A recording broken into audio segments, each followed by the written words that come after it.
what is your definition of an indie brand? Because I'm curious to see how it, if it's consistent with other ones I've heard of. And also, what challenges and opportunities are there for indie brands out there? I consider an indie brand to be a brand that's making its own bit of innovation. They are completely in charge of innovation. They are completely in charge of finance. They're completely in charge of warehousing, distributing, selling. They're on their back, and when I say they're on their, everything's on their own personal blood, sweat, and tears. To me, that's an indie brand. Yeah, that's my definition. Okay, and what challenges do they face? Like, let's say you're new, so you're doing this 10 years, but we have some that are here that they've only been around for a year. For one of these new ones, what are the challenges that they face in trying to get into retail, and what would you recommend in overcoming those? Yeah, the likes of Target, for instance, calls us an emerging indie brand. Yep. So there's definitely, right, you have the 1-yearers, and then Yeah. you have some folks that have been out here pushing and grinding for years, and we are just emerging. People are just, I was called by one of the distributors today an overnight 10-year success. Yeah, well, that's how it happens. Yeah, it feels that way.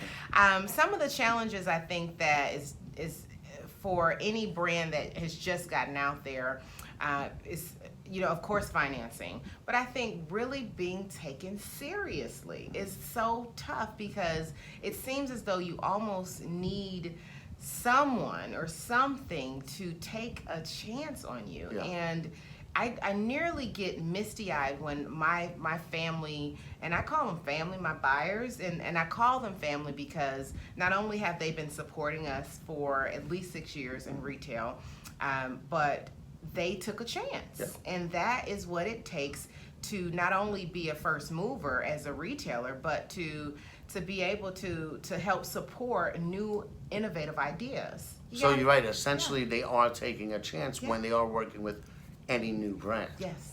But the opportunities, though, I mean, the retailers are also looking to differentiate themselves. You got it. And that's where the opportunity for the indies are. That is, we independent brands are driving the industry. I think in the next 3 years we will be the industry, simply because I heard some numbers about millennials and next gens being like 46% multicultural in the next few years. Yep. And these girls and guys are looking for new, innovative, relational type of products, especially if they're shopping on their phone. They don't want to leave home. They want something that makes them feel different and special, and independent brands are the ones that are listening to that data, but they're also the ones that are probably a part of the data. Yeah. Right? So I'm creating that whole data statistic, because I am that data statistic. And I think if you're not listening to, or if you don't have indie brands on your floor, you're missing out.